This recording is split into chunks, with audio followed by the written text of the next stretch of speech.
Hello and welcome to my channel. This opener will enlighten you with my story in mental health. Depression has run rampant inside of me throughout my entire life, but it didn't really become a problem until my second year in college.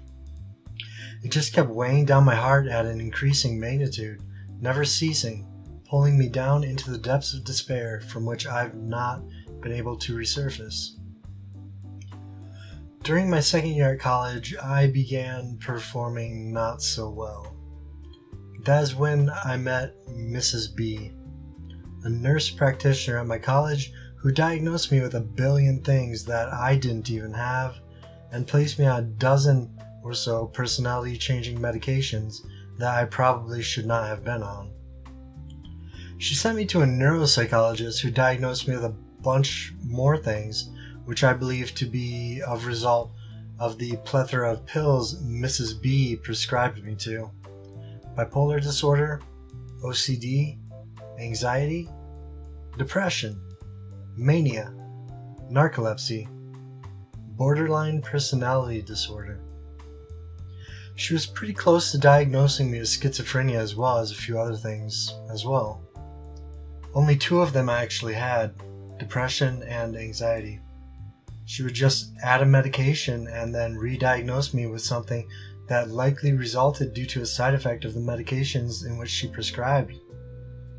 I take responsibility for the actions in which I commit under the influence of these medications, but I do still believe that this woman destroyed my life as a result of the changes that these medications influenced, or at least heavily restricted it. She puts me on 90 milligrams of Adderall, and I have trouble sleeping. So I'm diagnosed with mania and put on mood stabilizers. Wellbutrin makes me hallucinate? Well, I might have schizophrenia.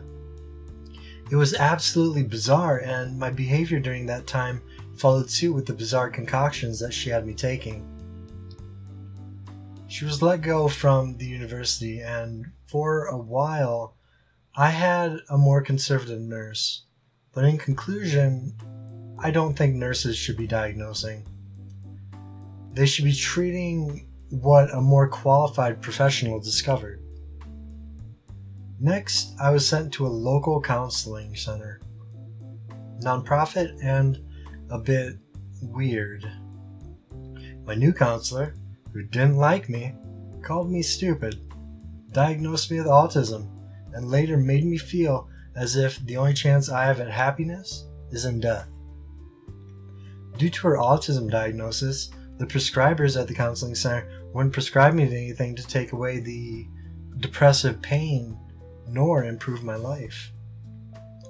Next, I was back at the university for a short period of time, this time with no treatment, just a counselor, which was fine. He actually referred me to where I am now after approximately 14 mental health professionals who tried a bunch of things. I came to a place with an infrastructure I can respect and professionals I am comfortable with. I had some issues with the psychiatrist at this place, but I only had to see her once, so it wasn't a big deal. I'll leave those thoughts out for now, but this place is by far the best I've ever experienced and has come up with a diagnosis that I not only agree with, but am comfortable with, as well as treatment plans that actually seem to help.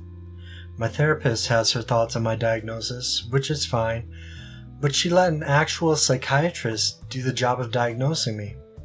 I believe a therapist has a better strength in diagnosing than a nurse, but she didn't really try to do that. As I said before, she had her own thoughts, but left it to the psychiatrist, and I really respect that. Everyone likes to feel as if they're right and know best, but she didn't. She listens, and she has incredibly valid input.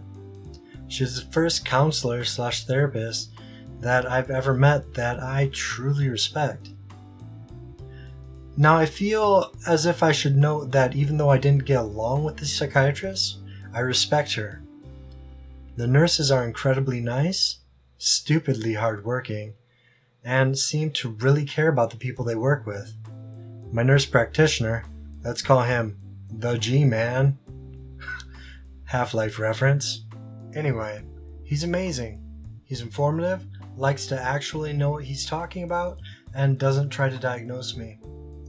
Each of these professionals lets the others do their jobs and seem to support each other to allow everyone to do their jobs the best that they can. Lastly, even the receptionists are cool cats. They aren't the mindless drones you seem to run into here and there. They're heartwarming people with good thoughts and nice gestures. I'm comfortable at this place, and finally, I feel as if I have in my grasp something that I thought was lost. Hope. These people make me hopeful, and I feel that they can possibly help me. Their diagnosis? Depression not otherwise specified, if I'm not mistaken, severe anxiety, panic disorder, and schizoid personality disorder. Finally, here I am, out of debt due to my school loans being forgiven, but still in emotional turmoil. This channel contains my stories and thoughts, kept anonymously in a realm in which I may derive the comfort needed to speak freely. Alone with my thoughts, away from the mental health prejudices of society, solitude and bliss found in the valley of my mind. I hope you enjoy these thoughts as I share them, and maybe find a way through my thoughts and experiences to escape any turmoil which you may be facing. This is my channel. These are my thoughts. I am depressed, disdain, disorder. Thank you for watching.